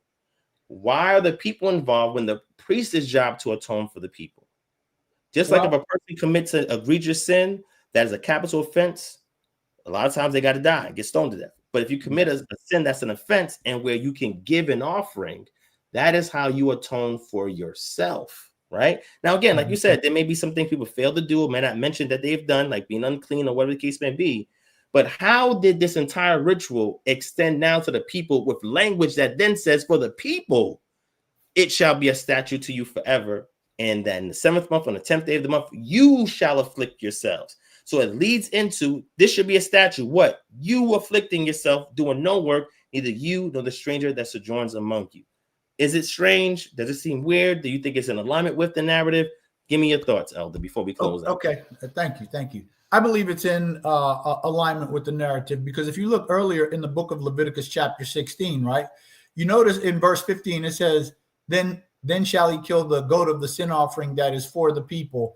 When you look at earlier, it says the tabernacle of the congregation. And the tabernacle of the congregation is used metaphorically, if you will, for the whole nation. So I believe that the language is there. I just think it formalizes the language, like you said, in verse 29.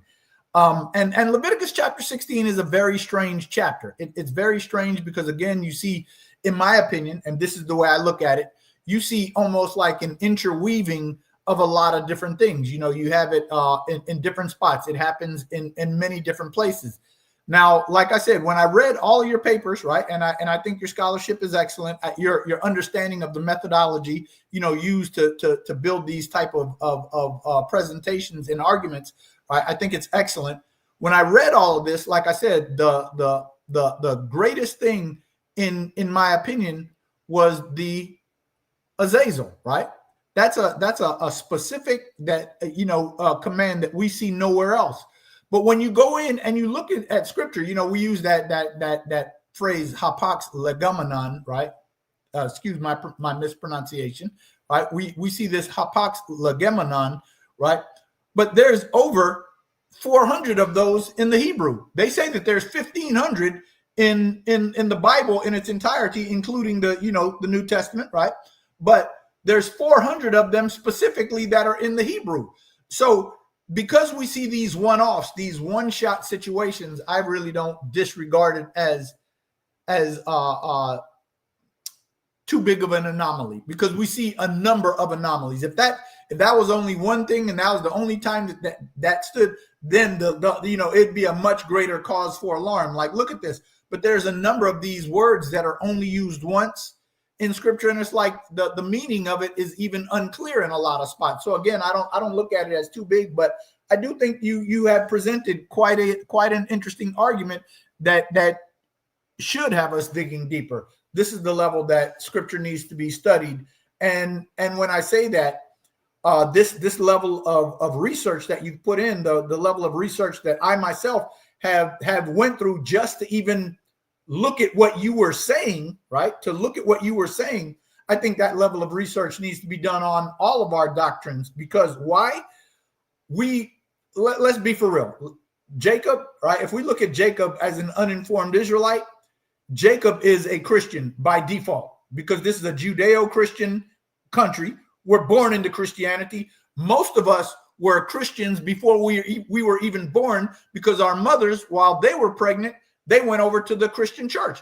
I was born and raised in a house right across the street from the Christian church. My mother has told me numerous times that she went to the Christian church while she was pregnant. Before I was even born, I was in Christian church. So Jacob, by birth, by default, is a Christian. And growing up in the Christian community, you know, we're inculcated with certain beliefs, right? When we come into the Hebrew community, what you think, just because now that you know that you are an Israelite, you've forgotten all of that? No, you've been inculcated with this throughout your whole life. So when you come into the Hebrew community, right, when you get knowledge of self, right, because I do believe that there's a difference between knowledge of self and getting in the truth, right? When you get knowledge of self, you still have all these Christian traditions and cultures that need to be purged. And because of this, we see this widespread out throughout the community. I think there's a lot of, let me use this phrase, and I don't mean to say it disrespectfully, right?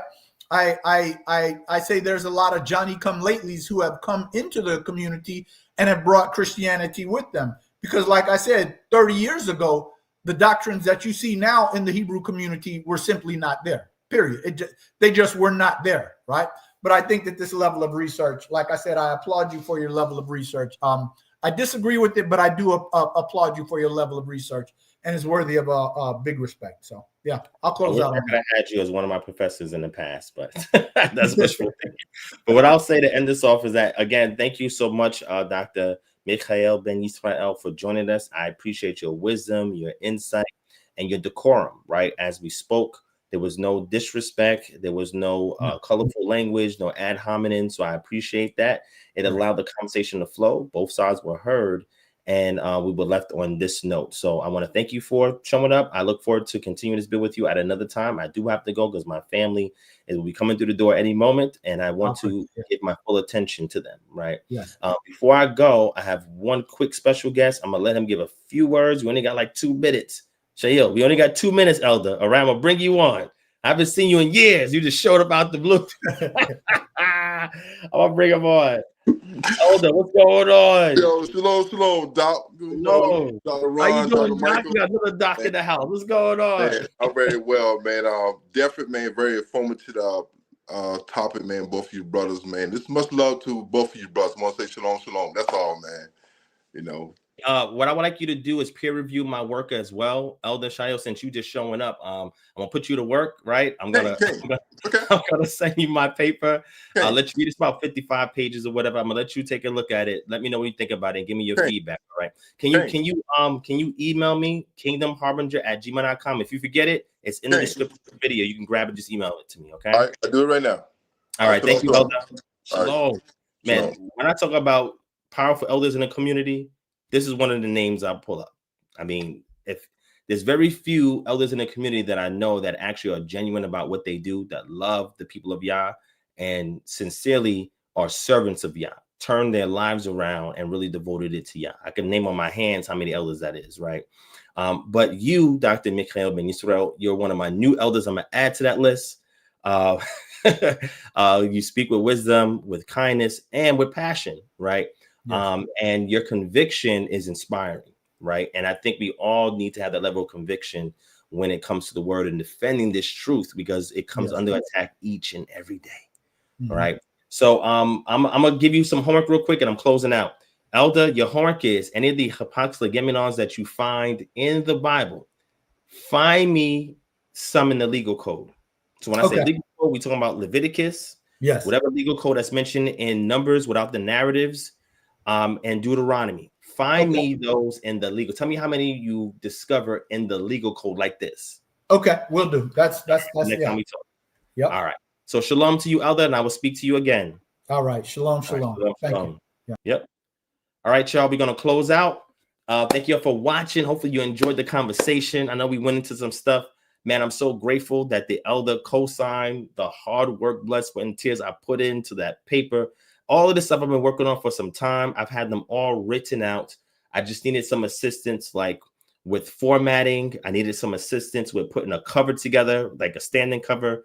Needed some assistance in polishing and rounding out some of the language that I wanted to keep a scholarly tone. So I was able to now accomplish it with the time that I've had. Currently, I'm not working 2 full-time jobs. I just got 1 good full-time job. And typically I'll be working like a slave, like you say, Hebrew slave with those 2 full-time jobs. I don't have time to do any of this. But now that I have the time over the past maybe 3-4 months, I've been putting hard work and wrapping up the material of stuff that's been left unfinished and unpolished. And now, praise Yah, I have a little bit of time and the technology to get it done. And I will continue to put this work out for y'all. If y'all have any requests for anything you want me to put in document form, let me know. Also, the purpose of these papers is to condense. On Patreon, we have almost 600 scholarly books on there. Just keep it 100. Everybody not reading all those books, right? I read all those books, right, from cover to cover over the years. And what I want to say is, because I know a lot of people are not going to read, not because they don't want to, they may not have the time or the leniency or the leisure to do so. So I said, okay, whatever I'm learning from the material I'm reading, let me source it, let me parse through it, and let me add it to my papers to condense it and put it in a format that's accessible to the general public. These papers are not book length. They're not 100 pages. They're not 200 pages. They're all of them. Really, the content is really under 50 pages. You can finish this in 1 weekend and you can make notes of it. I also have a reader's guide for each books in case you need to know where to start or what's in it. Then I have also appendices and references that help break down and explain and simplify the text. The amount of work I put in here to make this accessible to y'all, man, I've lost sleep over the past couple of months, putting hard work, blood, sweat, and tears in this for y'all, and also creating a paper that I said, okay, I feel confident enough to submit another paper to a scholarly publication. So I want y'all to please, if y'all can, please support the channel. Please support my work, because this is only going to allow us to have more work in the scholarly realm. So now I can use the things that we talk about, our discussions. I could bring it to that realm and continue to be the spook that sat by the door to bring that information from that realm back to us, get the references, condense it into work so that all of y'all can access the conversations. All right, so I'm trying to simplify it as much as can, make it as easily accessible as I can, with charts, with definition of words, with everything I can to simplify this front-facing wise. Now, the ones that I submit for the academic publications is not that simplified, but I'm simplifying that data so that it's easily accessible and digestible to the entire community, and we can all benefit from it. All right. But all in all, I'm grateful to have great elders in this community. Y'all seen 2 of them, right? Write their names down, look them up, right? I will have them back on the show some point in the future. I appreciate your family. I love you. Thank you for your support. You can email us at kingdomharbinger@gmail.com if you have any questions or concerns. If you want to join KHM and join the movement to go put this real work in the community, put your hand to the plow and turn things upside down, like you turning over soil, topsoil, so we can build a foundation of refuge cities and Goshen, so we can prepare and wait out this judgment, because November 1st is coming and there's going to be a ton of people that's not getting their SNAP benefits. There are people that are working at the airport and for federal agencies, subcontractors, and everybody's being affected by this government shutdown. This is why we need our refuge cities. This is why we need our Goshens. This is why we need to be autonomous, so when these things happen, we can take care of each other. We have the resources to do so, the manpower to do so, and the accommodations and institutes and infrastructure to do so. KHM is on the spear point of this, and we're trying to drive this home. We have tons of content on this channel that talk about autonomy, activism, and putting groundwork in. Join us. Click the link in the description below. Sign up for the Patreon to get access to these works, or you can purchase them separately on the shop on Patreon as well. And I want to say, family, I love y'all, and I thank you. I'm going to continue to put these blood, sweat, and tears in for y'all, because y'all has committed me to being a servant, and I want to be the servant of servants before I become the leader of leaders. And you should also desire the same. Acknowledge y'all in all your ways, and you direct your paths. All praise to the Most High. I love you, family. Thank you for watching. Peace and shalom. Shalom, shalom.